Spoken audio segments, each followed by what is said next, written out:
Hello नमस्कार student, welcome to innovation study channel. आप सभी का यहाँ पे स्वागत करते हैं। आज अपन शुरू करने जा रहे हैं मैथ में दूसरा मॉडल पेपर कक्षा 12 का। ठीक है, तो हमने इसकी पीडीएफ टेलीग्राम चैनल पे डाल दी है। अगर कोई विद्यार्थी चाहता है कि हमें फ्री में पीडीएफ डाउनलोड करनी है तो आप अच्छे से डाउनलोड कर सकते हैं, और टेलीग्राम चैनल का लिंक मैंने नीचे डिस्क्रिप्शन में दे दिया है। बाकी आप क्लास को शेयर करें, दबा के लाइक करें, अच्छे अच्छे कमेंट करके बताएं आपको कैसा समझ में आ रहा है। ठीक है, थोड़ा सा हमारा मोटिवेशन बनाए रखने के लिए काम जरूरी होता है, लाइक करना, शेयर करना, अच्छे कमेंट करना। अगर आप चैनल पे नए हैं तो चैनल को सब्सक्राइब करके जो पास में बेल आइकन है उसको जरूर दबा लें, ताकि प्रत्येक क्लास का नोटिफिकेशन आपको मिलता रहे। अपन संजीव डेसर को कंप्लीट सोल आउट करेंगे मैथ में। बाकी सब्जेक्ट की मैं नहीं कहूँगा कि अपन सोल आउट करेंगे। हिंदी, इंग्लिश की और जो 2-3 सब्जेक्ट की और है वो हमने डाल रखी है। टेलीग्राम चैनल पे जाके फ्री में डाउनलोड कर सकते हैं। अच्छे से पढ़ाई करें। अब आपका जो समय है वो काफ़ी नज़दीक है परीक्षा का, और दबा के पढ़ाई करें भाई। ठीक है, चलते हैं, शुरू करते हैं आज की कक्षा को। खंड एस शुरू करेंगे इस क्लास में। सेक्शन ए रहेगा हमारा। जैसे मान लीजिए कोई एफ फंक्शन है, वो आर से आर में है। आर वास्तविक संख्याओं का समुच्चय होता है, ठीक है, जिसमें परमेय और अपरमेय सारी संख्याएं होती है। F of X is equal to X की पावर 3 नहीं है, एक्स की पावर 4 है। द्वारा परिभाषित सही उत्तर का चयन कर कीजिए। बताइए, एक एक आच्छादक है क्या?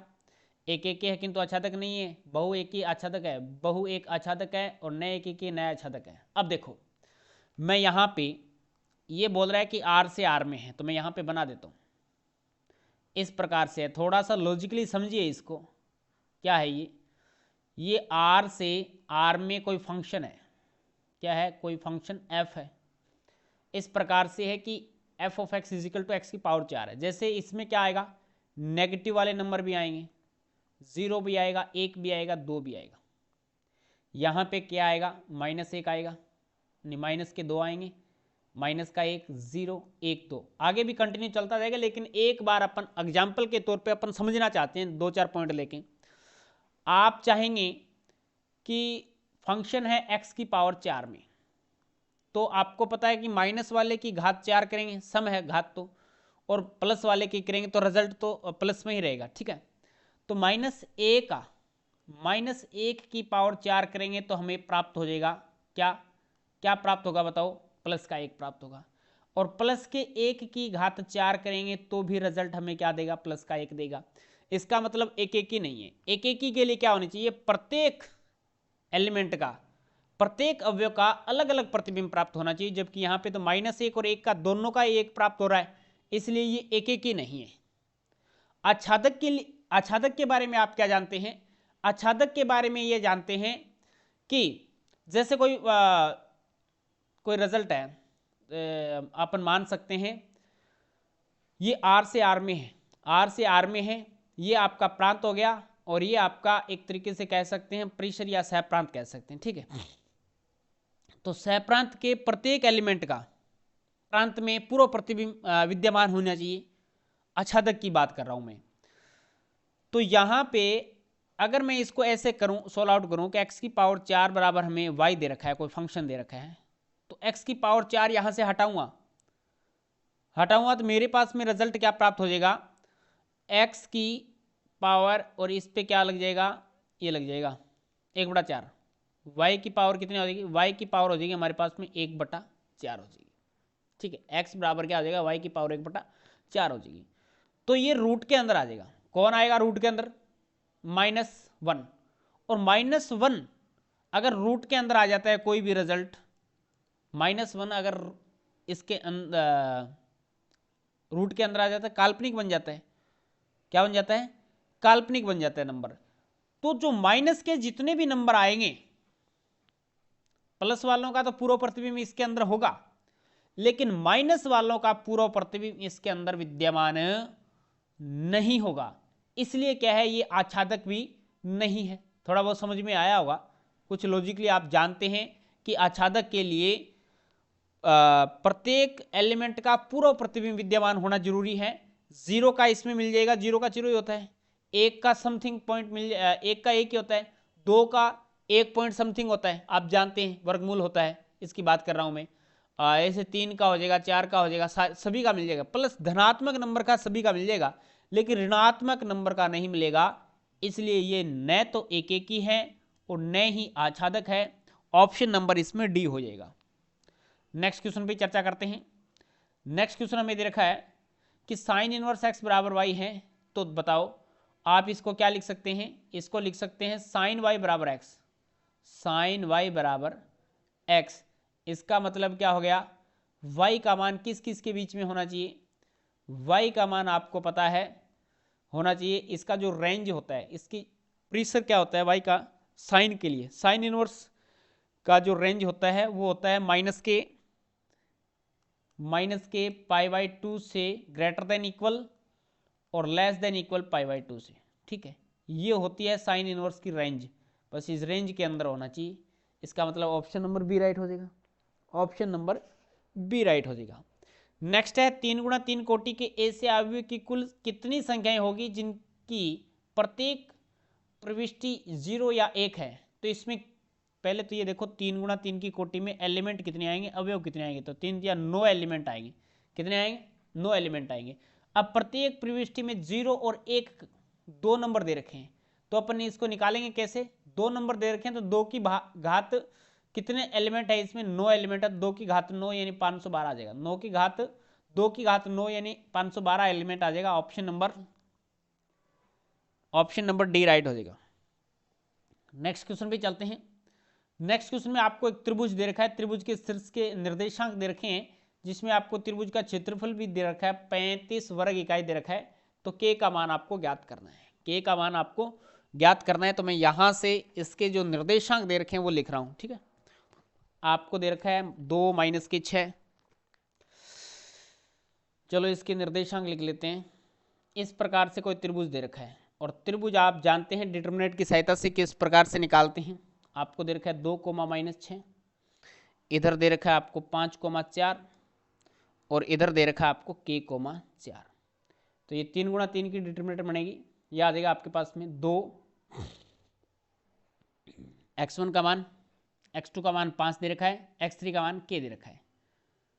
इसके साथ साथ आप दे सकते हैं माइनस 6, 4 और 4, 1 1 1, 3 गुणा 3 की बना दी, इजिकल टू इसका रिजल्ट हमें दे रखा है 35। तो 3 गुणा 3 की सारणिक को हल करना आता है आपको, तो आप लिखेंगे 2 को बाहर रख लिया आपने। ठीक है, 4 एकम 4, 4 माइनस में 4, माइनस क्या आएगा 5, इसको छोड़ देंगे और इसको छोड़ देंगे, इसका गुणा माइनस के 6 माइनस के 4 और प्लस का के, ये बन जाएगा, इसको छोड़ेंगे इसको छोड़ेंगे, तो माइनस का 6 माइनस का 4 इजिकल टू 35। तो रिजल्ट ये तो 0 बन गया। माइनस के 10 और माइनस के 5 माइनस के 50 हो जाएंगे, माइनस और माइनस प्लस हो जाएगा, तो प्लस के 50 हो जाएंगे। 6 और 4 10, 10 5 50, प्लस माइनस के 6 माइनस के 4 माइनस के 10, माइनस के 10 क्या आ जाएगा, माइनस के 10 के आएगा, इजिकल टू कितना आएगा 35 आएगा। तो माइनस के 10 को इधर लेके जाएंगे तो ये प्लस का 10 क्या आ जाएगा, इजिकल टू 50 माइनस में 35, 50 में से 35 घटाएंगे तो 15 आएगा, 15 आपके पास में प्राप्त हो जाएगा। अब देखेंगे यहाँ से वर्ग इकाई दे रखा है ना, नहीं कहीं गलती तो नहीं कर दी ना, 50 माइनस में 15 10, इसमें से चेक करते हैं। तो यहाँ पे हमारे पास में आप जानते हैं कि त्रिभुज का क्षेत्रफल ज्ञात करते हैं तो 1/2 आधार गुणा ऊंचाई लगता है, तो यहाँ पे 1/2 और लगेगा, और वो 1/2 भाग में होगा, इधर जाके आपको पता है कि गुणा में लग जाएगा, तो ये गुणा में लग जाएगा 2, तो ये रिजल्ट हमारे पास में कितना बन जाएगा 70 बन जाएगा फिर। ठीक है, तो ये हमारे पास में 70 बन जाएगा, ये रिजल्ट हो गया हमारे पास में 70। तो आपको पता है कि 70 में से अगर आप 50 घटाएंगे तो रिजल्ट हमारे पास में 20 बचेगा, और 20 में 10 का भाग देंगे तो के का मान कितना आ जाएगा, आप माइनस का बचेगा ना, कुछ नहीं 70 हो गया, और माइनस का 10 के है ये आपको पता है, तो माइनस का कितना हो जाएगा आपके पास में, या तो माइनस का 2 का भाग दे दो, आप ऐसे रखो कि 20 में से माइनस के 10 का भाग दे देंगे तो रिजल्ट आएगा माइनस के 2।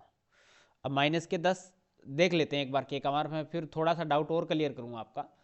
इसमें माइनस के 2, इसमें माइनस के 2 और इसमें माइनस के 2, लास्ट के तीनों ऑप्शन में माइनस के 2 दिखाई दे रहे हैं। अब ये ऐसा क्यों दिखाई दे रहा है, इसके बारे में आप समझिए कि आप जानते हैं कि त्रिभुज का क्षेत्रफल सर जी हमेशा धनात्मक होता है, लेकिन ये यहाँ पे डिटर्मिनेट दे रखा है, और डिटर्मिनेट में आपको पता है कि जो नेगेटिव होगा वो ही क्या होगा, धनात्मक होगा। डिटर्मिनेट का रूल होता है, सारणिक क्या होती है, एक तरीके से आप समझते हैं मापांक।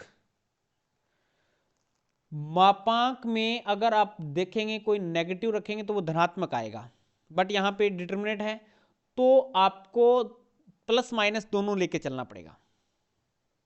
कोई दिक्कत नहीं, हम लिखते हैं लास्ट में धनात्मक है लेकिन माइनस में आ जाता है तो कोई गड़बड़ नहीं है, ठीक है। तो प्लस माइनस लेके चलना पड़ेगा, तो आपने यहां से प्लस लेके चले आप डायरेक्ट, ठीक है। और ये एमसीक्यू क्वेश्चन है इसलिए मैंने प्लस माइनस यहाँ पे लगाया नहीं है, लास्ट में मैं बता देना चाहूंगा।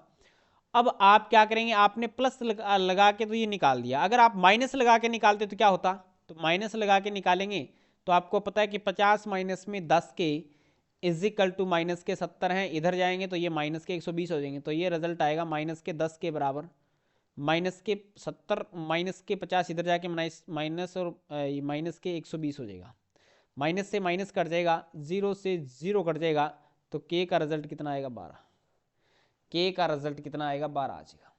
Is that clear. अब देख लो कौन सा ऑप्शन है, के का मान एक तो प्लस 12 आएगा, तो ये ऑप्शन नंबर डी हो रहा है, ऑप्शन नंबर डी राइट हो रहा है। नेक्स्ट क्वेश्चन पे चलते हैं, फलन साइन log x का अवकलज क्या है। अब डेरिवेटिव करना है डी अपॉन में dx, किसका करना है, साइन log x का करना है। तो साइन का क्या होता है आपको पता है कि cos, और ये log x है, log x, और log x का दोबारा करेंगे तो 1/x हो जाएगा, तो ये रिजल्ट आएगा आपके पास में 1/x cos log x, ठीक है, 1/x cos log x, ये रिजल्ट आ जाएगा। कहाँ पे है, 1/x cos log x, 1/x cos log x, option number C right हो जाएगा 500 का। नेक्स्ट क्वेश्चन पे चलते हैं, एक उत्पाद की x इकाइयों के विक्रय से प्राप्त कुल आय रुपए में इस प्रकार से आपको दे रखी है, प्रदत्त है जब x बराबर 15 हो तो सीमांत आय ज्ञात करनी है, इसका आप डेरिवेटिव कीजिएगा। डेरिवेटिव करेंगे यानी डी आर डैश अपॉन में आप निकालेंगे डी एक्स, ये बन जाएगा R dash X is equal to, एक बार एक्स के सापेक्ष अवकलन हो गया तो एक्स की स्क्वायर का होगा 2x, तो 3 पहले से, तो 2 3 6x प्लस में 36 है, x का हो जाएगा 1, ठीक है। अब इसने बोला है कि x इज इक्वल टू 15, तो अब x इज इक्वल टू 15 कर दो, तो 15 छिके 90 प्लस में 36 जोड़ दो 126 आएगा, कितना आएगा 126, ऑप्शन नंबर डी राइट हो जाएगा। छठे का ऑप्शन नंबर डी राइट हो जाएगा। सातवें का देखते हैं, सातवें क्वेश्चन का प्रति अवकलज पूछा है, प्रति अवकलज का मतलब होता है समाकलन, क्या होता है भैया, समाकलन होता है, तो प्रति अवकलज कर दो, यानी हमें समाकलन करना है x की पावर 1/2 का और dx, प्लस समाकलन करना है x की पावर -1/2, ऊपर लेके जाएंगे तो माइनस हो जाएगा dx। तो आपको पता है कि x की पावर n का समाकलन क्या होता है, x की पावर n का समाकलन होता है n x की पावर n+1 अपॉन में n+1 होता है और प्लस c लगता है, ठीक है।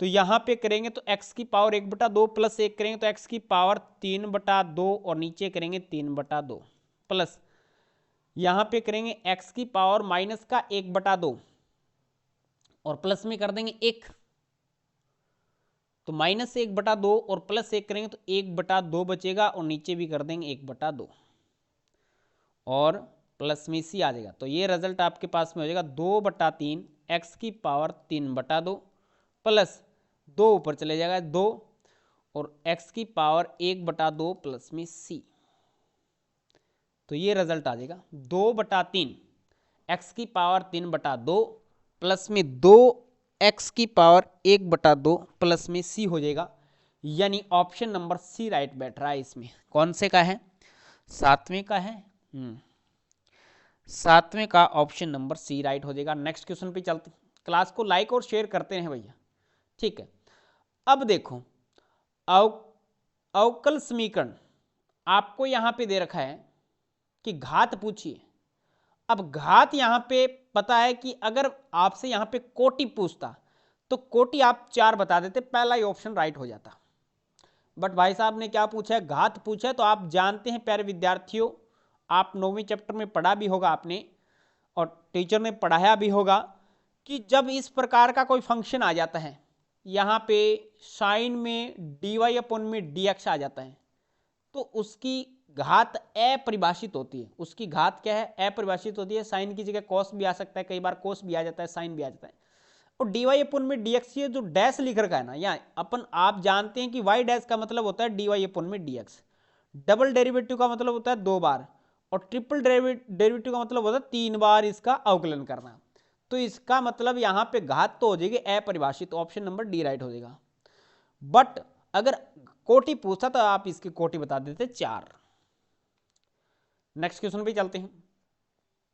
नेक्स्ट क्वेश्चन है, त्रिभुज में दिए गए निम्नलिखित में से कौन सा कथन सही नहीं है? सही नहीं है भैया, ये नहीं वाला शब्द है, अच्छे से पढ़ लेना, अन्यथा 1 नंबर खा जाएगा ये।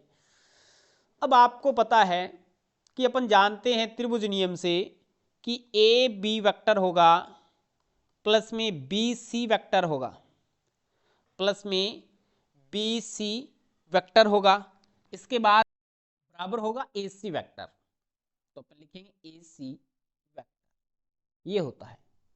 ठीक है, अब इसको मैं थोड़ा चेंज करूं क्योंकि सभी के बराबर 0 है, तो मैं इसको इस प्रकार से भी लिख सकता हूं, ए बी वेक्टर प्लस में बी सी वेक्टर माइनस में ए सी वेक्टर बराबर 0 वेक्टर। ए सी को इधर लिया है, माइनस का हो गया, यानी ये मेरा स्टेटमेंट सही है। तो इसका मतलब मेरा बी तो सही है, बी इसके जैसा ही है।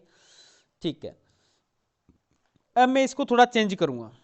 चेंज क्या करूंगा? मैं इसको ऐसे लिखूंगा, ए बी वेक्टर प्लस में बी सी वेक्टर और प्लस में सी ए वेक्टर।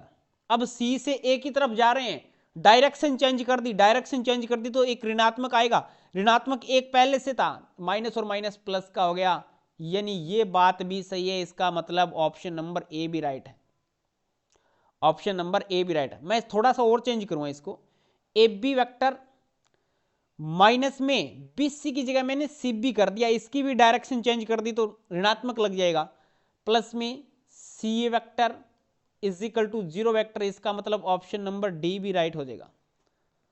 ठीक है, बट आप देख पा रहे हैं कि यहां पे ए बी वेक्टर प्लस में बी सी वेक्टर माइनस में सी ए वेक्टर है, और सी ए वेक्टर तो प्लस का है। यहां पे देखो हमने सेकंड में किया ना, सी ए वेक्टर तो प्लस का किया है, तो ये माइनस में कर रखा है सी ए। अगर यहां पे होता एस सी वेक्टर माइनस का तो काम चल जाता, क्योंकि एस सी वेक्टर हमारे पास में है, बी ऑप्शन में था, वो हमने राइट किया है।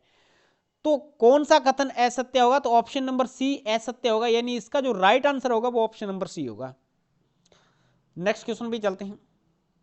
नेक्स्ट क्वेश्चन में इसने दे रखा है कि यदि एक रेखा एक्स एक्स वाई एक्स और जेड एक्स के धनात्मक दिशा के साथ में क्रमशः 90 डिग्री 60 डिग्री और 30 डिग्री का कोण बनाती है, तो आपको पता है कि दिक कोसाइन पूछा है, तो दिक कोसाइन LMN होता है, यानी आप कह सकते हैं कॉस अल्फा, कॉस बीटा और कॉस गामा इन तीनों का आपसे मान पूछा है। ये ही आपकी क्या है? दिक कोसाइन है, जिसको LMN से भी आप रिप्रेजेंट करते हैं।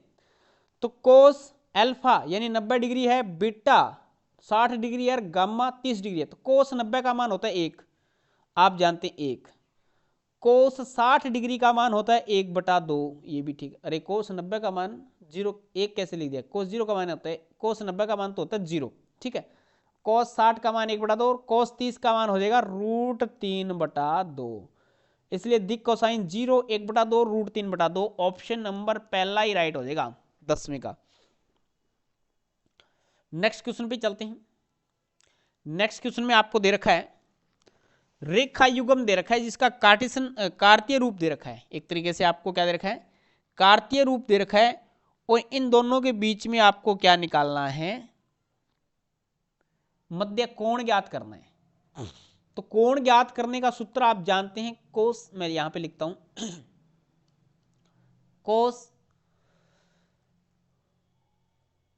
इनवर्स, या ऐसे कह सकते हैं आप, मध्य कोण पूछा है ना, तो cos theta is equal to, या आप लिखेंगे A1 A2 प्लस में B1 B2 प्लस में C1 C2 बटा आएगा A1 का स्क्वायर प्लस में B1 का स्क्वायर प्लस में C1 का स्क्वायर, यह आ जाएगा A2 का स्क्वायर प्लस में B2 का स्क्वायर प्लस में C2 का स्क्वायर। ठीक है, ये रिजल्ट आ जाएगा। कोस थीटा यहाँ पे A1 का मान कितना है, ये नीचे वाले हैं ना, A1 A2, ये है A1 B1 C1, ये है A2 B2 C2। ठीक है, तो ये मान रख देते हैं, तो आपके पास बन जाएगा cos theta is equal to, ये बन जाएगा A1 का मान 3 एकम 3, A2 का मान 1 है ना इसलिए, B1 B2 5 एकम 5 प्लस C1 C2 4 दूनी 8, कितना आ जाएगा 4 दूनी 8 आ जाएगा, बटे ये कितना आएगा A1 का स्क्वायर 3 तिया 9 प्लस 5 5 25 प्लस में 4 चौके 16, और ये हो जाएगा 1 एकम 1 प्लस 1 एकम 1 प्लस 2 दुआ 4। तो ये रिजल्ट आपके पास में प्राप्त हो जाएगा cos theta is equal to 5 और 3 8 8 16 बटे इसके अंदर क्या लग जाएगा, रूट 6 लगेगा एक तो भैया, क्या लगेगा रे रूट 6 क्या, ठीक है वो तो रूट 6 आ गया, वो देखो रूट के अंदर क्या हो, तो 25 और 9 34, सही है 34 और 16 50 50 आ जाएगा। तो ये आपके पास में आ जाएगा cos theta is equal to 16 और ये रूट में 300 आ जाएगा, रूट में एक तरीके से आप 300 कह सकते हैं, या 25 को आप 50 को क्या लिख सकते हैं 25 गुणा 2 तो 5 तो 12 आ जाएगा, तो रूट 12 आ जाएगा, ये रिजल्ट रूट 12 या 5 5 अंदर है भैया, एक बार रुको, रूट 2 अंदर है, रूट 2 तिया 6 और 6 दूनी 12 12 आ जाएगा। अब मैं यहाँ से ये हटाना चाहूँगा, रूट 12 को यहाँ से हटाना चाहूँगा तो मैं क्या करूँगा, ऊपर नीचे या तो 36 बना दूँ इसको, ताकि ये वर्गमूल पूरा वर्ग बन जाए, और 36 का वर्गमूल भी आप जानते हैं, तो रूट 3 से मैंने ऊपर नीचे गुणा कर दिया है, तो ये बन जाएगा मेरे पास में cos theta is equal to 16 root 3 बटे 12 तिया 36, 36 का 6 बार आएगा 6 और 30 हो जाएंगे, 5 का 30, 5 पहले से 12 है, काट देंगे 2 से काटेंगे तो ये 15 हो जाएगा और ये 8 हो जाएगा। इसका मतलब आप कह सकते हैं कि cos theta is equal to result आएगा 8 रूट 3 बटे 15, यानी आप कह सकते हैं थीटा बराबर क्या आएगा, कॉस इनवर्स 8 रूट 3 बटे 15। ये कौन से ऑप्शन में है, कॉस इनवर्स 8 रूट 3 बटा 15, ऑप्शन नंबर बी में राइट हो जाएगा, 11वें का option number B. Next question पे चलते हैं। नेक्स्ट क्वेश्चन आपका 12वां दे रखा है आपको, इसने बोला है कि दीर्घवृत्त का क्षेत्रफल ज्ञात कीजिए। अब दीर्घवृत्त आप जानते हैं, अब इसने ये नहीं दिया कि ए ग्रेटर देन है कि बी ग्रेटर देन है, लेकिन इसने ये दिया है कि दीर्घवृत्त का क्षेत्रफल ज्ञात कीजिए। तो चलिएगा दीर्घवृत्त का क्षेत्रफल ज्ञात करते हैं। पहले मॉडल पेपर में आपने त्रिभुज का क्षेत्रफल वर्त का क्षेत्रफल ज्ञात किया था, तो इससे ऐसा क्वेश्चन बनेगा एक। तो दीर्घवृत्त की आकृति अगर आप ऐसे बना लेते हैं तो भी कोई दिक्कत नहीं है, ये दीर्घवृत्त बन गया, ठीक है।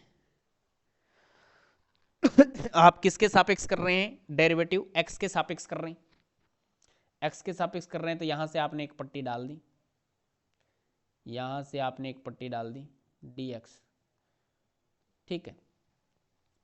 इसके निर्देशांक 0,0 हो जाएंगे और इसके जो निर्देशांक हो जाएंगे वो क्या हो जाएंगे 1,0 हो जाएगा। तो लिमिट हो गया आपकी 0 से 1, 0 से a, और ये हो जाएगा y dx। y का मान उस समीकरण से निकाल लेंगे 0 से a, आप जानते हैं दीर्घवृत्त की जो समीकरण आपको दे रखी थी ना, a स्क्वायर बटा एक्स स्क्वायर बटा A square plus Y square बटा B square is equal to 1। तो यहाँ से y का जो रिजल्ट आएगा वो आएगा प्लस माइनस में b बटा ए रूट के अंदर ए स्क्वायर माइनस में x square plus minus b बटा ए स्क्वायर माइनस में एक्स स्क्वायर है, तो यहाँ पे रख देंगे, तो प्लस माइनस है एक बार तो एक बार यहाँ से क्षेत्रफल निकाल रहे हैं अपन, तो प्लस वाला यूज करेंगे यहाँ पे, तो प्लस का b बटा ए कॉन्स्टेंट है बाहर लगा दिया हमने, ये लगा दिया ए स्क्वायर माइनस में एक्स स्क्वायर और ये हो जाएगा dx। अब x के सापेक्ष डेरिवेटिव करना है, ये होता है b बटा ए कॉन्स्टेंट बाहर है बाहर रख लिया इसको। तो अब हमें डेरिवेटिव करना है इसका।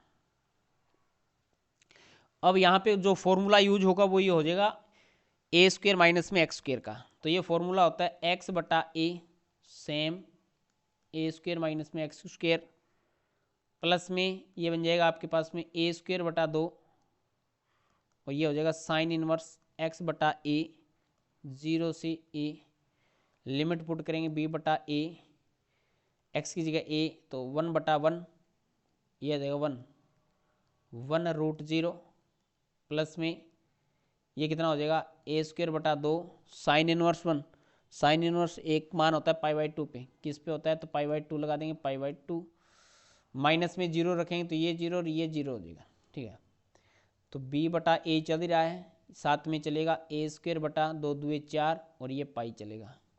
अब जो कट रहा है उसको काट देते हैं, तो ये आपके पास में आएगा b बटा 4 ए बी बटा 4 और गुणा में पाई, तो ये रिजल्ट आ जाएगा ए बी बटा 4। तो यहाँ से नहीं 4 कट कैसे गया, सॉरी 4 तो इसलिए कटेगा, एक गलती हमने कर दी, हमने तो इसका क्षेत्रफल निकाला है, हमने तो इसका क्षेत्रफल निकाला है। इस प्रकार से 4 भाग हैं तो 4 से गुणा भी करना पड़ेगा, हमें ध्यान रखना। तो 4 से गुणा करोगे ना तो 4 से ये 4 से 4 कट जाएगा, तो ये आ जाएगा हमारे पास में ए बी पाई और वर्ग इकाई कितना आएगा, वर्ग इकाई आएगा। यहाँ पे देख लेते हैं A B pi, option number D, option number 12वें का डी हो जाएगा। नेक्स्ट क्वेश्चन पे चलते हैं। नेक्स्ट क्वेश्चन में आपको दे रखा है ये 13वां, वक्र x बराबर 0 x बराबर 2 पाई के मध्य वक्र y is equal to cos X से घिरे क्षेत्र का क्षेत्रफल हमें ज्ञात करना है। तो यहाँ पे अपन क्या करेंगे, अपन जानते हैं y का जो ग्राफ होता है वो इस प्रकार से होता है। इसने क्या बोला है y is equal to cos X, cos X का ग्राफ 0 से लेके टू पाई तक ज्ञात करना है। तो कोस का ग्राफ आप अच्छे से जानते हैं इस प्रकार का होता है, इस प्रकार का ग्राफ होता है, लेकिन इसने बोला है कि π/2 तक ज्ञात करना है, तो π/2 तक ही ले लेते हैं अपन यहाँ तक। ठीक है, इसका हमें क्या निकालना है, क्षेत्रफल निकालना है। इस भाग का हमें क्षेत्रफल ज्ञात करना है। ये तो x इजिकल टू 0 हो गया और ये x इजिकल टू कितना हो गया 2 पाई हो गया, ये आपके पास में π/2।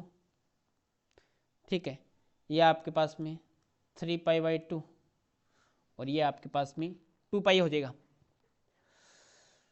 ठीक है, तो अब देखो अपन अच्छे से जानते हैं इसको। अब बेस्ट क्षेत्रफल क्या हो जाएगा, 0 से 2 पाई तक जाएंगे तो इसको टुकड़ों में तोड़ेंगे, पहले 0 से π/2 तक जाएंगे, फिर π/2 से 3 π/2 तक जाएंगे, फिर 3 पाई से 2 पाई तक जाएंगे, 3 भागों में इसको डिवाइड कर लेंगे। तो यह बेस्ट क्षेत्रफल हो जाएगा 0 से π/2 और ये हो जाएगा हमारे पास में cos x dx प्लस में फिर जाएंगे अपन π/2 से 3 π/2 और ये हो जाएगा cos x dx प्लस में ये हो जाएगा आपके पास में 3 π/2 से 2 पाई तक जाएगा और ये आपके पास में हो जाएगा cos x और ये हो जाएगा dx। इतना समझ गए। अब अपन क्या कर देंगे, इसका समाकलन कर देंगे। तो cos x का आप जानते हैं माइनस का साइन x होता है, माइनस के साइन x 0 से π/2 प्लस माइनस के साइन x π/2 से 3 π/2 प्लस माइनस के साइन x 3 π/2 से 2 पाई तक रहेगा। ठीक है, तो आप जानते हैं माइनस है ही, माइनस का नहीं, साइन का माइनस होता है ना, कोस का धनात्मक ही होता है, कोस का अवकलन करेंगे तो माइनस आएगा।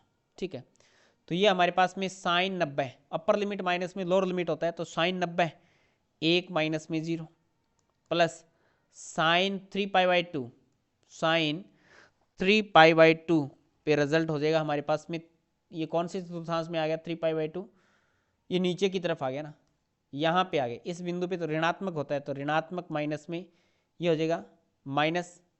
ठीक है, प्लस 2 पाई पे 0 होता है कॉस का, 2 पाई पे कितना होता है 0 होता है, माइनस फॉर्मूले का, और ये दोबारा क्या आ जाएगा 3 पाई/2, तो ये -1 आ जाएगा। अब चेक कर लेते हैं, 1 प्लस माइनस के 2, माइनस और माइनस प्लस 1, तो 1 रे कितना 2 माइनस में 2 यानी 0 आ जाएगा, 0 आएगा या 1 आएगा। क्षेत्रफल चल रहा है ना, तो आप इस पे मापांक यूज कर सकते हैं यहाँ पे, क्योंकि अपन क्षेत्रफल निकाल रहे हैं तो क्षेत्रफल कभी ऋणात्मक नहीं होता, तो माइनस आपको यूज नहीं करना है। यहाँ पे जो माइनस आ रहा है ना, जो माइनस के 2 आ रहा है, तो इस पे आप ऐसे मापांक लगा सकते हैं, क्योंकि क्षेत्रफल है, क्षेत्रफल कभी ऋणात्मक नहीं हो सकता। तो 1 + 2 + 1 यानी 4 वर्ग इकाई आएगा। कितना आएगा? वर्ग इकाई आएगा, अन्यथा वैसे 0 बन जाएगा, हमारा बना था अभी। तो आपको क्षेत्रफल को ध्यान में रखना है कि क्षेत्रफल धनात्मक होता है। 4 वर्ग इकाई, ऑप्शन नंबर ए राइट हो जाएगा अभी 13वें का। नेक्स्ट क्वेश्चन पे चलते हैं। यदि ए और बी दो घटनाएं इस प्रकार हैं कि पी ए बटा बी बराबर पी बी बटा ए है, इसका मतलब आप जानते हैं अच्छे से क्या होता है, पी ए अपॉन में बी क्या होता है, P A intersection B upon में पी बी, व पी बी अपॉन में ए बराबर होता है पी ए इंटरसेक्शन बी बराबर नीचे आएगा पी ए। ठीक है, अगर ये दोनों बात बराबर हैं तो हमारे पास में रिजल्ट क्या हो जाएगा, इसके इस साइड को और इस साइड को बराबर कर देते हैं, पी ए इंटरसेक्शन बी बटा P B is equal to होगा P A intersection B is equal to P A.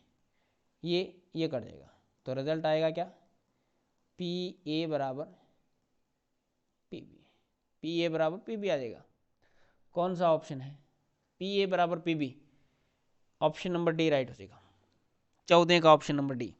Next है, यदि ए और बी ऐसी घटनाएं हैं कि ए सबसेट है बी तथा पी बी नॉट इक्वल 0, तो निम्न में से कौन ठीक है।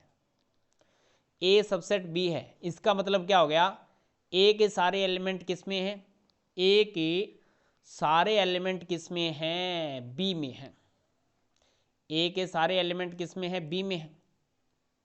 यहाँ पे दे रखा है ए सबसेट है बी का, तो अपन कहेंगे कि ए के सारे एलिमेंट बी में हैं। अगर अपन कॉमन लें, ए इंटरसेक्शन बी करें, ए इंटरसेक्शन बी करें, तो ये हमारे पास में रिजल्ट क्या देगा, ये ए के सारे एलिमेंट बी में है, तो हमारे पास में रिजल्ट ए देगा।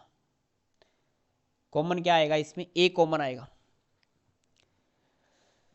ठीक है, अब अपन निकालते हैं, जैसे पी ए अपॉन में बी निकालें, तो ये रिजल्ट बन जाएगा P A intersection B upon में पी बी होता है। अभी हमने फॉर्मूला लिखा था ऊपर की तरफ, बट इन दोनों का इंटरसेक्शन, क्योंकि ए सबसेट बी है, तो इन दोनों का जो इंटरसेक्शन करेंगे तो वही एक आएगा, तो पी ये हमारे पास में ए प्राप्त हो जाएगा अपॉन में पी बी। अब आप जानते हैं कि किसी की भी प्रायिकता का जो रिजल्ट होता है वो 1 लेस देन और 0 से ग्रेटर देन इक्वल होता है, 0 से ग्रेटर देन इक्वल होता है। ठीक है, लेकिन अगर अगर इस प्रायिकता को, इस प्रोबेबिलिटी को अगर मैं कर देता हूं 1/PB, 1/PB करूँगा, यानी 1 से छोटा छोटा है, तो 1 करेंगे तो इसका रिजल्ट वो क्या हो जाएगा, 1 में 1 से छोटी संख्या का भाग देंगे तो आपको पता है कि ग्रेटर देन इक्वल हो जाएगा। या तो 1 का भाग दे दें, या तो PB का मान 1 आ जाए, या PB का मान 1 से छोटा और 0 से बड़ा हो, तो 0 तो हो नहीं सकता, यहाँ पे 0 हो जाएगा तो इन्फानाइट हो जाएगा, अपरिभाषित हो जाएगा, तो 0 तो हो ही नहीं सकता इस कंडीशन में। PB का मान नॉट इक्वल 0 है, इतना ध्यान रखें। ठीक है, नॉट इक्वल 0 है, इसलिए मैंने यहाँ से इक्वल हटा दिया है। अब देखो 0 से बड़ा है और 1 से छोटा या बराबर है, इसका मतलब इसका मान 1/PB का मान 1 के बराबर या बड़ा होगा। तो यहां से ये क्या हो जाएगा, P A अपॉन में B, तो इसका रिजल्ट कितना हो जाएगा, ग्रेटर देन हो जाएगा। तो ये इक्वल का साइन है वो क्या हो जाएगा, ग्रेटर देन हो जाएगा। इसका मान क्या है, 1 से ग्रेटर देन है, इसका मतलब ये ग्रेटर देन इक्वल पी है, ये मान हो जाएगा पी ए अपॉन में B is greater than equal P A, P A. ये कौन से ऑप्शन में देख लेते हैं, ये ऑप्शन हो जाएगा सी ऑप्शन हो जाएगा, राइट। नेक्स्ट क्वेश्चन पे चलते हैं। नेक्स्ट क्वेश्चन में देखा है रिक्त स्थानों की पूर्ति करो, ठीक है। आपको रिक्त स्थानों की पूर्ति करनी है, इतना आपको अच्छे से समझ में आ गया हो, कोई दिक्कत नहीं है, फिर भी आप बता सकते हैं कमेंट बॉक्स में। क्लास को लाइक और शेयर करें। अब आप जानते हैं कि साइन इनवर्स 1/2 बराबर वाई, तो ये बन जाएगा साइन वाई बराबर माइनस का 1/2 इज इक्वल टू माइनस, और ये बनता है साइन 1/2 किस पे मान बनता है भी बताइए, 1/2 मान किस पे बनता है। तो आप जानते हैं कि साइन 60 का मान होता है, 60 लिखेंगे π/6, ठीक है। साइन को अंदर कर देंगे तो ये बन जाएगा आपके पास में sine Y is equal to, minus sine को अंदर कर देंगे तो ये बन जाएगा साइन माइनस के π/6, और ये छूट जाएगा, साइन से साइन हटेगा तो y इज इक्वल टू कितना आएगा, माइनस के π/6। y इज इक्वल टू कितना होगा, माइनस के π/6। नेक्स्ट है cos inverse √3/2 plus cos inverse root minus के, कोसेक है, कॉस नहीं है, कोसेक इनवर्स माइनस के 2 का मान होगा। इसका मान तो आप डायरेक्टली जानते हैं, इसका मान तो आप डायरेक्टली ही जानते हैं कि कोसेक की टर्म में √3/2 किसका मान होता है, 30 का मान होता है। तो 30 को लिखेंगे π/3, π/3 नहीं π/6 लिखेंगे क्या, नहीं, साइन 30 का मान है तो 30 को अपन लिखेंगे π/6, ठीक है। Plus cosec inverse -2, cosec inverse -2, cosec का मान -2, एक बार छोड़ते हैं, माइनस ले लेंगे यहाँ पे, लेकिन कोसेक का मान 2 कहाँ पे होता है, कोसेक का मान 2 होता है 30 पे, ठीक है, 30 पे होता है। तो कोसेक में माइनस का साइन रहेगा, तो इसका रिजल्ट हमने जो साइन का निकाला है ना उस तरीके से इसका निकल जाएगा, माइनस के π/6 प्लस माइनस माइनस π/6 माइनस में π/6 कट जाएगा, रिजल्ट उत्तर आएगा 0। नेक्स्ट क्वेश्चन पे चलते हैं। नेक्स्ट क्वेश्चन में हमें दे रखा है साइन इनवर्स 3/4, सेक इनवर्स 4/3। अब ऐसा क्या क्वेश्चन आ गया सर जी, ऐसा तो मान हमने कोई देखा ही नहीं। अब देखो घबराना नहीं है, आप इतना जरूर जानते हैं ना कि साइन इनवर्स एक्स प्लस में कॉस इनवर्स एक्स, क्या जानते हैं, cos inverse X is equal to आप जानते हैं π/2 होता है, ठीक है। बस इसके तरीके से इसको चेंज कर लो। तो आपने यहाँ पे दे रखा है साइन इनवर्स 3/4, और ये सेक है, ये किसका है, सेक का है। सेक को कॉस बनाएंगे तो ये बन जाएगा कॉस इनवर्स 4/3 है तो 3/4 बन जाएगा, 3/4। तो ये बन गया sine inverse 3/4 plus cos inverse 3/4 is equal to क्या बनेगा, π/2 बनेगा। ये आंसर आ जाएगा, कितना आंसर आएगा, π/2। नेक्स्ट क्वेश्चन पे चलते हैं। कॉस √x का करना है, तो dy अपॉन में dx इज इक्वल टू कितना हो जाएगा, माइनस के साइन √x,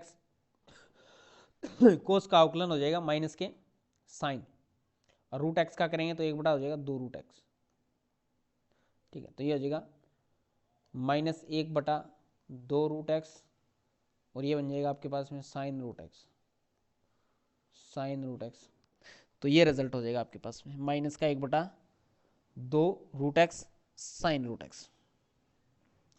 अब हमें दे रखा है f(x) इज इक्वल टू का स्थानीय निम्नतम मान ज्ञात करना है। इसका हमें क्या करना है, स्थानीय निम्नतम मान ज्ञात करना है। तो आपका क्वेश्चन इस प्रकार से है, जैसे मैं ये लाइन इरेज कर देता हूँ, यहाँ पे मैं क्वेश्चन लिख रहा हूँ। आपका क्वेश्चन है f(x) is equal to 3 plus में मापांक में है x, ठीक है। अब देखो ये सेकंड अवकलज से नहीं होगा, जैसे आप उच्चतम और निम्नतम मान याद करते हैं वहाँ पे आप सेकंड डेरिवेटिव करते हैं, फर्स्ट डेरिवेटिव को इक्वल 0 करके वहाँ से x के मान प्राप्त करते हैं, उसके बाद में आप चेक करते हैं, वो तो यहाँ पे कंडीशन लागू नहीं होगी, क्योंकि x is equal to zero पे, x is equal to zero पे ये फलन अवकलनीय ही नहीं है, ठीक है। x is equal to zero की कंडीशन में ये फलन अवकलनीय नहीं है। आप x is equal to zero कर देंगे तो f of x is equal to 3 constant आ जाएगा, कॉन्स्टेंट का अवकलन जीरो होता है, तो इसका मतलब ये x is equal to zero पे क्या है, अवकलनीय नहीं है। अब आप एक संख्या लाइन खींचते हैं इस प्रकार से, नंबर लाइन मैंने यहाँ पे खींच दी, आपको पता है कि यहाँ पे जीरो है, इधर जाएंगे तो -1 आएगा, और इधर जाएंगे तो आपको पता है कि +1 आएगा, +1 आएगा।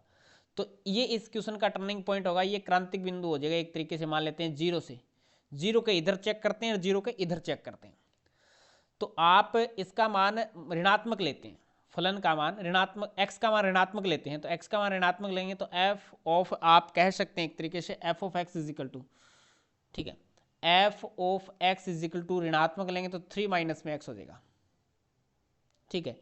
आप इस पे अवकलन करेंगे तो f dash x is equal to, ये रिजल्ट आ जाएगा 3, ठीक है, लेस देन ये कंडीशन कौन सी है, एक बार में यहाँ पे थोड़ी जगह का अभाव है, इधर ले लेते हैं, इस पेज पे लेंगे और थोड़ा ज़्यादा बेटर समझ में आएगा आपके। यहाँ पे f of x is equal to 3 plus में मापांक x है, तो अब ये x इज इक्वल टू 0 पर अवकलनीय नहीं है, अवकलनीय नहीं है, सेकंड डेरिवेटिव अपन यहाँ पे यूज नहीं करेंगे। अब इसको अपन प्रथम अवकलज परीक्षण से ही करेंगे, ठीक है। तो अपन x का मान एक तो ऋणात्मक रखेंगे, एक धनात्मक रखेंगे, तो x पे आपने x is equal to -x कर दिया, ऋणात्मक कर दिया, तो f of x is equal to क्या क्या हो जाएगा, 3 माइनस में x हो जाएगा। इस कंडीशन में x लेस देन 0 है, और एक आपने रख दिया f of x is equal to 3 plus x, इसका मतलब आपने क्या कर दिया, x को धनात्मक कर दिया, धनात्मक यानी 0 के इक्वल भी हो सकता है और 0 से ग्रेटर देन भी हो सकता है। तो इसका आप डेरिवेटिव कर रहे हैं तो f dash x is equal to क्या हो जाएगा इसका डेरिवेटिव करेंगे, इसका मतलब -1 आएगा, -1 आएगा जो कि लेस देन 0 होगा, तो ये हो जाएगा 0 के कौन से और होगा, ये साइड होती है हमारे पास में 0 है, ये तो हमारे पास में है दाई साइड, दाई दिशा, और ये हो जाएगा आपके साथ बाई दिशा, बाई दिशा ये हो जाएगा 0 के बाई और बाई और इसका आप अवकलन करेंगे तो f dash x is equal to हो जाएगा, 3 का तो 0 हो जाएगा, x का हो जाएगा 1 जो कि ग्रेटर देन है 0 से ग्रेटर देन है, इसका मतलब 0 के दाई ओर है, दाई ओर है, तो बाई और माइनस का साइन है, यहाँ पे प्लस का है, तो ये ऋणात्मक से धनात्मक की ओर हो रहा है, ऋणात्मक से धनात्मक की ओर हो रहा है, तो इसलिए इसका मान क्या होगा, न्यूनतम होगा, न्यूनतम मान प्राप्त होगा, और कितना प्राप्त होगा वो तो आप जानते हैं, इसका आप डेरिवेटिव कर दो, स्थानीय न्यूनतम मान प्राप्त होगा, किस पे प्राप्त होगा, 0 पे प्राप्त होगा, तो f ऑफ 0 कर दो, f of 0 is equal to result कितना हो जाएगा, 3 प्लस में 0 यानी 3 प्राप्त हो जाएगा, तो स्थानीय न्यूनतम मान कितना प्राप्त हो जाएगा, 3 हो जाएगा, तो स्थानीय न्यूनतम मान कितना होगा, 3 प्राप्त होगा। ये कैलकुलेशन अपन ने वहां पे कर दिया, मैं इसको यहाँ से इरेज कर रहा हूँ। नेक्स्ट क्वेश्चन पे चलते हैं। नेक्स्ट क्वेश्चन है इसमें आपसे पूछा है कि अवकल समीकरण का समाकलन गुणांक, पहले तो इसकी तुलना किससे करेंगे, dy अपॉन में dx इज इक्वल टू आप लिखेंगे py is equal to q से, तो p बराबर कितना है आपका, यहाँ से 2 है, तो इसका अवकल समाकलन गुणांक होता है if is equal to e की पावर में p dx, तो e की पावर में 2 कांस्टेंट है, dx x हो जाएगा, तो e की पावर 2x हो जाएगा, समाकलन गुणांक कितना होगा, e की पावर में 2x हो जाएगा इसका आपको क्या पूछा है, परिमाण पूछा है, परिमाण होता है b वेक्टर का मापांक इज इक्वल टू, ये हो जाएगा 2 का वर्ग प्लस माइनस के 7 का वर्ग प्लस माइनस के 3 का वर्ग, तो ये रिजल्ट हो जाएगा 2 का वर्ग 4, 49 और 9, कितना हो जाएगा 49 और 4 53, 53 और 9 62, कितना हो जाएगा रूट में 62 हो जाएगा, इतना देगा। अब नेक्स्ट क्वेश्चन पे चलते हैं। तीसरा क्वेश्चन शुरू हो जाता है, अति लघुत्तरात्मक क्वेश्चन है, का मान ज्ञात करना है। तो मान ज्ञात करते हैं तो आप जानते हैं x गुणा x करना है सबसे पहले। तो x का स्क्वायर माइनस में x माइनस में 1 x प्लस में 1, ये आप जानते हैं, आइडेंटिटी यूज करते हैं। तो एक्स स्क्वायर माइनस में x स्क्वायर माइनस में 1, माइनस ओपन करते हैं तो एक्स स्क्वायर माइनस में x माइनस और माइनस प्लस, ये कट गया ये कट गया, रिजल्ट आ गया एक। रिजल्ट कितना आएगा? एक आ जाएगा, एक उत्तर आ जाएगा। नेक्स्ट क्वेश्चन है, इसका आपको एडजॉइंट बताना है। एडजॉइंट मानी होता है सहखंडज। सहखंडज बताना है, 2 गुणा 2 की मैट्रिक्स में सहखंडज बताने के लिए आप क्या करेंगे, मुख्य विकर्ण के एलिमेंट चेंज कर देंगे। तो अपन लिखेंगे एडजॉइंट ए बराबर मुख्य विकर्ण के एलिमेंट चेंज कर देंगे तो हमारे पास में ये प्राप्त हो जाएगा। यहाँ पे 4 चला जाएगा, यहाँ पे 2 आ जाएगा। और पश्च विकर्ण के निशान चेंज कर देते हैं, ये प्लस का है तो माइनस का 1 हो जाएगा, और ये माइनस का नहीं है, प्लस का 3 है तो माइनस का 3 हो जाएगा। ठीक है, तो ये आपके पास में इसका एडजॉइंट प्राप्त हो जाएगा। नॉर्मल सा है, कोई दिक्कत नहीं है, कर दोगे आप। नेक्स्ट है अंतराल में प्रदत्त अंतराल ज्ञात कीजिए जिसमें प्रदत्त फलन एक वर्धमान फलन है। वर्धमान के लिए आप जानते हैं ग्रेटर देन होता है एफ डैश, तो अपन एफ डैश एक्स निकाल लेते हैं। 2x माइनस में 4 होगा, और आप लिखेंगे वर्धमान के लिए, वर्धमान के लिए F dash X is greater then 0 होगा। तो यहाँ से 2x माइनस में 4 इज ग्रेटर देन 0 हो गया। इसलिए ये हो जाएगा 2x माइनस में 2x इज माइनस का 4 इधर जाके प्लस का 4 हो गया। तो इसका मतलब यहाँ से क्या हो गया, x का मान इज ग्रेटर देन 4/2 हो जाएगा। तो ये हो जाएगा x इज ग्रेटर देन 2 आ जाएगा, x का मान ग्रेटर देन 2 हो जाएगा। इसलिए अपन कहेंगे कि जो अंतराल हमें ज्ञात करना था, अंतराल हो जाएगा 2 से ग्रेटर देन हो जाएगा और इन्फानाइट तक। तो इसमें इक्वल का साइन नहीं है, ध्यान रखना, आपको ओपन इंटरवल ही करना है, क्लोज इंटरवल नहीं लगाना। ठीक, खुला अंतराल हो जाएगा। तो 2 कोमा इन्फानाइट 2 से अनंत तक। नेक्स्ट क्वेश्चन है 4 नंबर, एक वस्तु की x इकाइयों के उत्पादन के संबंध में कुल लागत Cx आपको दे रखी है। सीमांत लागत ज्ञात कीजिए जबकि 17 इकाइयों का उत्पादन किया गया है, x बराबर 17 आपको दे रखा है। तो एक बार अपन क्या करेंगे, इसका सिंगल डेरिवेटिव करेंगे, इसका डेरिवेटिव करेंगे। तो ये हमारे पास में रिजल्ट हो जाएगा C डैश एक्स, मैं डायरेक्ट कर रहा हूँ, C dash X is equal to ये हो जाएगा 3 मल्टीप्लाई 0.007 इंटू एक्स की स्क्वेयर माइनस में 2 इंटू 0.003 इंटू एक्स प्लस के 15। अब x इज इक्वल टू कितना रखना है, 17 रखना है। तो C dash 17 is equal to 3 multiply 0.007 into 17 का स्क्वेयर माइनस में 2 0.003 इंटू 17 प्लस में 15। तो C dash 17 is equal to कितना रिजल्ट हो जाएगा देख लो, C डैश को आप सीमांत क्या निकालना है आपको, सीमांत लागत निकालनी है। तो इसको शॉर्ट फॉर्म में आप MC कह सकते हैं।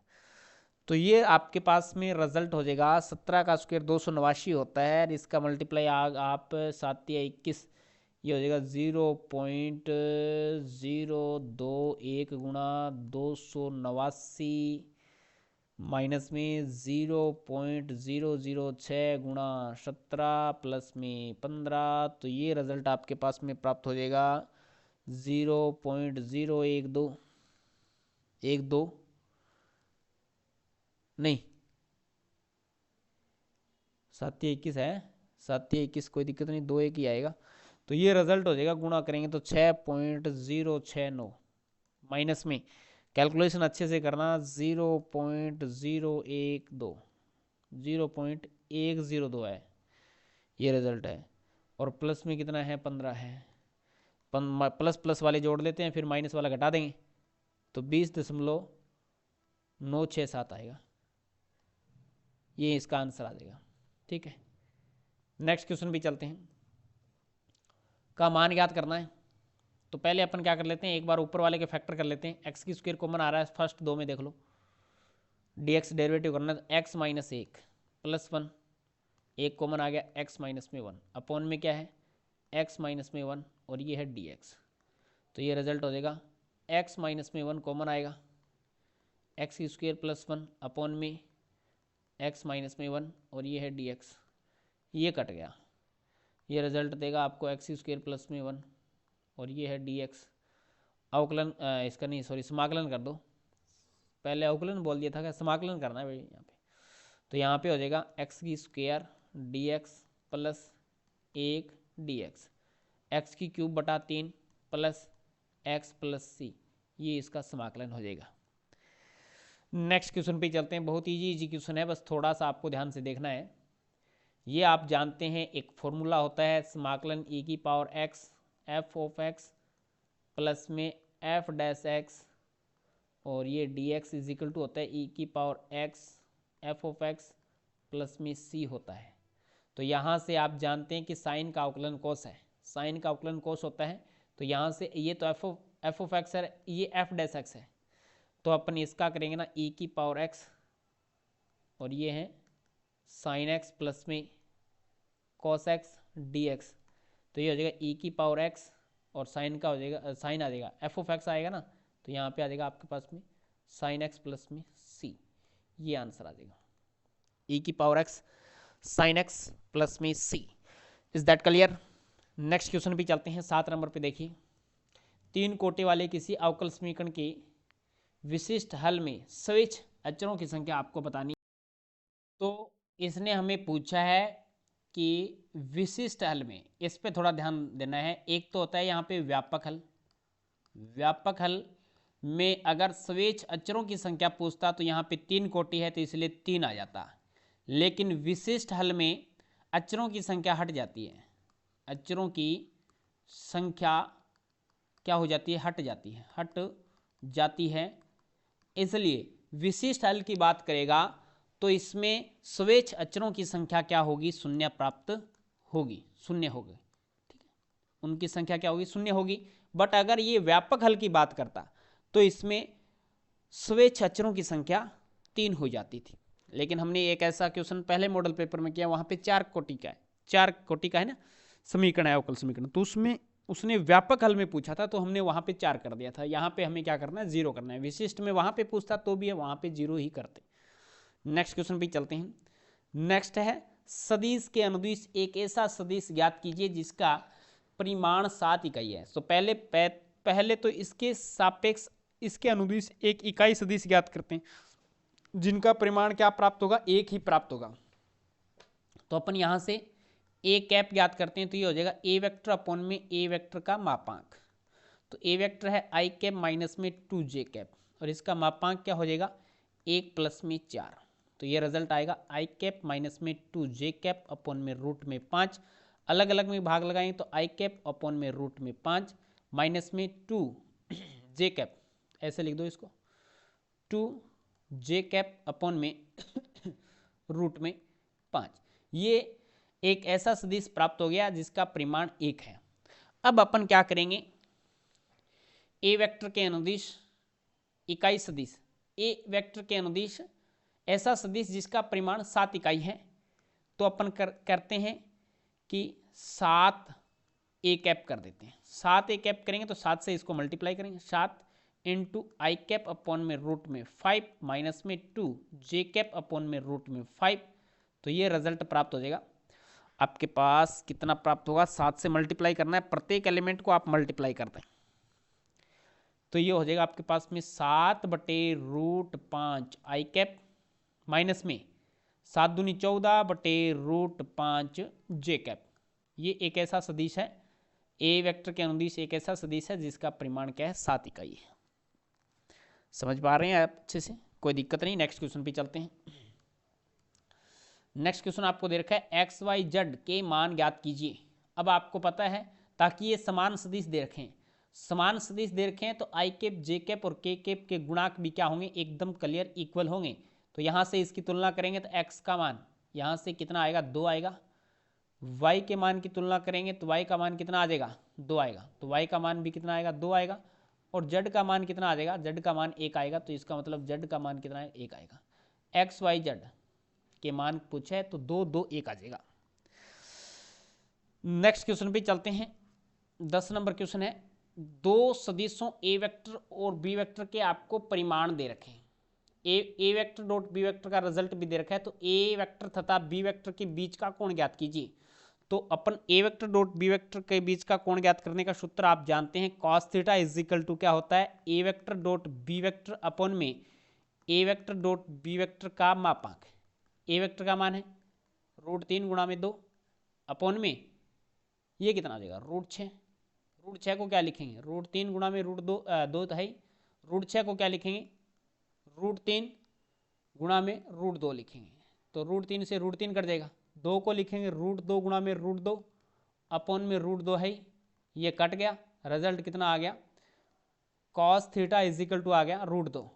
इसका मतलब थीटा इज इक्वल टू आ जाएगा cos इनवर्स √2 आएगा कि बीच का कोण। नहीं, कहाँ पे गड़बड़ कर दिया, √3 और √6 है भैया, नहीं √3 है और ये आपके पास में, अरे फॉर्मूला गलत लगा दिया। ए वेक्टर डॉट, थोड़ा सा देखना फॉर्मूले को, थोड़ा सा मैं चेंज कर रहा हूँ, एक गड़बड़ हो गया यहाँ से। ए वेक्टर डॉट बी वेक्टर और यहाँ पे अलग अलग, ऊपर तो मल्टीप्लाई हो गया लेकिन नीचे अलग अलग आएगा, दोनों का एक साथ कर दिया, वो मान गलत रख दिया, फॉर्मूला लगाया तो सही था। A vector dot B vector upon में A vector dot B vector का अलग अलग मापांक करना है, अलग अलग इसका परिमाण लिखना है। तो ए वेक्टर डॉट बी वेक्टर का रिजल्ट तो हमारे पास में √6 आ गया, ठीक है। तो यहाँ पे मान रखिए ए वेक्टर डॉट बी वेक्टर, नीचे हमने कंप्लीट वही ऊपर नीचे मान कर दिया था, तो यहाँ पे क्या करना है आपको, √3 और गुणा में 2 रखना है।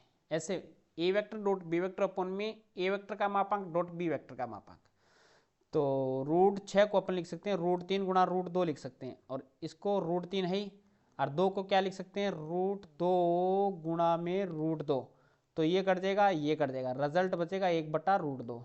इसका मतलब थीटा बराबर क्या आ जाएगा, cos इनवर्स 1/√2 आएगा। तो ये आपके पास प्राप्त हो जाएगा cos की टर्म में 1/√2 किसका मान होता है, π/4 पे होता है, π/4। तो इसके बीच में कितने डिग्री का कोण है, 45 डिग्री का कोण है। Is that clear. तो इस प्रकार आप समझ गए होंगे, हमारा ये दूसरे मॉडल पेपर का सेक्शन ए कंप्लीट हो चुका है। क्लास कैसी लगी कमेंट करके जरूर बताएं, अच्छी लगी हो तो लाइक और शेयर कीजिएगा। अगर आपने अभी तक चैनल को सब्सक्राइब नहीं किया तो चैनल को सब्सक्राइब करके जो पास में बेल आइकन है उसको जरूर दबा लें, ताकि प्रत्येक क्लास का नोटिफिकेशन आपको मिलता रहे। और वैसे आप बताइए किस प्रकार से आपकी स्टडी चल रही है, कहाँ कहाँ से आप क्लासें देख रहे हैं, और आपने कितनी बार मैथ को अच्छे से पढ़ लिया है, अब आपको पढ़ने में कैसा महसूस हो रहा है। भी आप जब अब पढ़ रहे हैं तो आपको ऐसा लग रहा है क्या कि वास्तव में हमने जो पढ़ा था वो अच्छा ही पढ़ा था, और अब आप निकाल पा रहे हैं। एक मॉडल पेपर आप कंप्लीट अच्छे से देखिए, लाइक शेयर कीजिए। चलिएगा, आज की क्लास में इतना ही, नेक्स्ट क्लास में मिलेंगे कुछ नए के साथ। जय हिंद, जय भारत।